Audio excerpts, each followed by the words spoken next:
Assalamu alaikum madada na makaka, wazee kwa vijana. Hi guys, welcome back to my YouTube channel. This is a push poll and I believe today you are going to enjoy this. Kenyans should reject the latest round of proposed constitutional changes, and that is specifically for PBI. So to begin with, Kenya's Building Bridges initiative, which seeks sweeping amendments to the 2010 constitution, is driven by a pact between President Uhuru Kenyatta and a seasoned stalwart turned government ally, that is Raila Amolo Odinga. So the proposed amendments target at least 13 of the 18 chapters in the constitution. So 13 chapters of the constitution are going to be altered. You can imagine what a bigger joke this is. So the pact, sealed with the handshake in March 2018, that's when the handshake happened, followed shortly after yet another acrimonious presidential election, which had pitted the two against each other. So previous elite pacts have never enhanced Kenya's democracy. So I believe, when should we get, when will Kenya ever get its democracy? First of all, is even Kenya a democratic country? Anyway, it's a question for another day. Let us take a look at the BBI as we are still going on. So, the ostensible goal of the Building Bridges initiative is to resolve Kenya's perennial election fraud problem. Kenyatta and Odinga insist that it will address problems attendant to Kenya's winner-takes-all election system. Of course, I don't know if this is the truth. So this is hardly persuasive.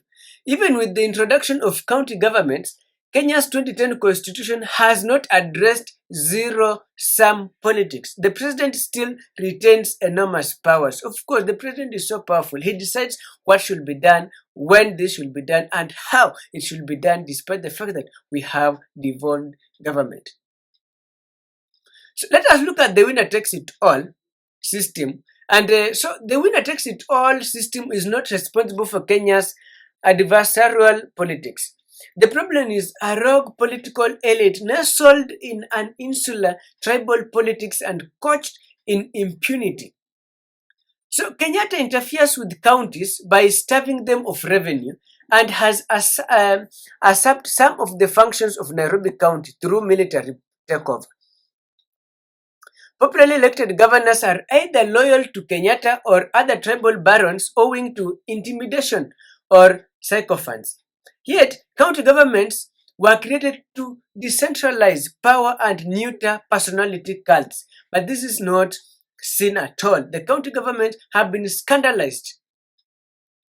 So the winner-takes-it-all system, therefore, is not responsible for Kenya's adversarial politics and resolved in historical injustices and other polarized societies. The problem is a rogue political elite that is nestled in insular tribal politics and coached in impunity. Cyclic electoral violence is triggered by perennial stolen election. Incumbents resort to state violence and tribal militia to suppress protests and retain power, as was the case in 2007, 2013, and even 2017 when elections were contested. Hey, this is Kenya anyway. So it holds that, as I argued some times back, that political power and tribalism in Kenya, that Kenya's political parties are personal, tribal, field or fiefdoms. Tribal barons assume that their views are representative of their supporters. Hey, you can imagine how these political parties are taking us. It is for this reason that Kenyatta and Odinga have confidently threatened party members with expulsion for opposing the initiative and mobilized state resources in their bid to cynically overhaul the constitution. Of course, we've heard recently MCAs have been promised 2 million Kenyan shillings for them to pass the BBI bill. If this BBI is genuine, why must you pay someone for this bill to be passed? Why must you do this? If it is good, if it is an initiative that is supposed to help all Kenyans. As if it is not all, Kenya descended into unprecedented violence following stolen election in 2007, but the political elite have learned nothing. In my view, just in my view, entrenched impunity at the apex is Kenya's existential threat, not its loss. The proposals in the final Building Bridges Initiative report, which must be put to a referendum, won't solve this problem whatsoever. It will never solve the problem. Now, let us look at credible elections. Credible elections. Those in favor of the Building Bridges Initiative do not appreciate the fact that competitive elections should rightly produce winners and losers, and that elections are carried out under agreed rules that must be enforced by robust institutions, foremost being the judiciary and electoral body. While the Building Bridges Initiative claims to foster unity and shared prosperity, the process has been opaque, non-participatory, and divisive. Winners ought to govern and losers ought to assume their watchdog role. With credible elections, today's winners could be tomorrow's losers and vice versa. So, political competition is not the cause of Kenya's divisive elections, neither are its multiple tribes. Kenya's afflictions stem from institutionalized impunity, amnesia, and electoral fraud. So the constitution is still right. The constitution has nothing to do with this referendum. Therefore, the so-called win-win outcome that the Building Bridges Initiative or project contemplates is unshamedly elitist. It betrays a disdain for the populace and trifles the fact that sovereignty reposes in the people. Referendums, like elections, produce winners and losers, of course. So, Deputy President Dr. William Ruto has self-servingly urged for a compromise among the political elite on contentious issues to ensure an uncontested referendum. But referendums are often about polarizing issues. So the building bridges proposals are here.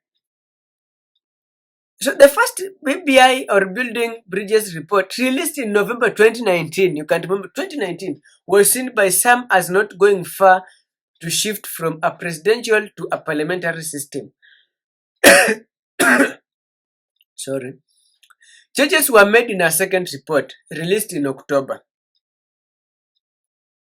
But in my view, the second report also has serious flaws, serious challenges it must be addressed.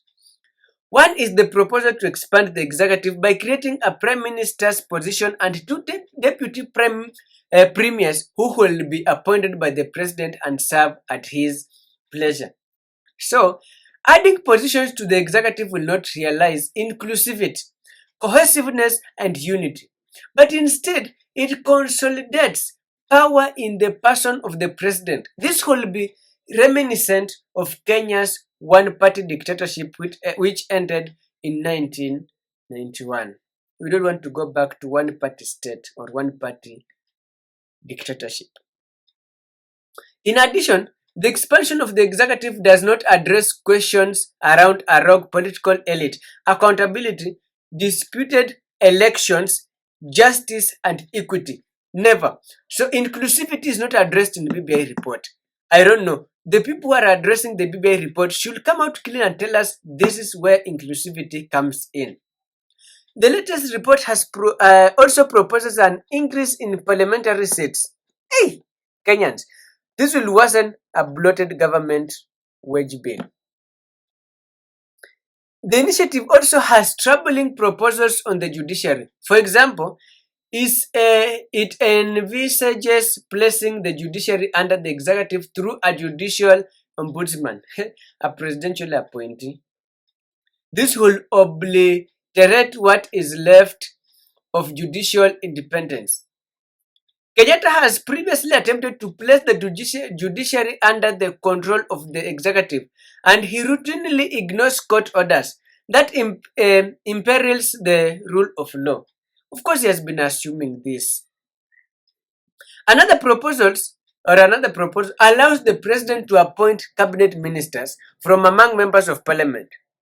This will ensure, ostensibly, that cabinet ministers are accountable to parliament. But the 2010 constitution outlawed the selection of cabinet ministers from parliament to ensure the institution's independence. A proposal to place the police under the Ministry of Interior has been reconsidered. This does not, however, imply that as it is, the police serve the public interest. The 2010 constitution sought to place the police under civilian oversight, but efforts to reform the force has been largely unsuccessful. It is still used to perpetrate state violence and clamp down on dissent. Of course, the police has been used for brutality. Now, this is the central flaw. Finally, the biggest problem with the Building Bridges initiative is that it is a product of an informal process.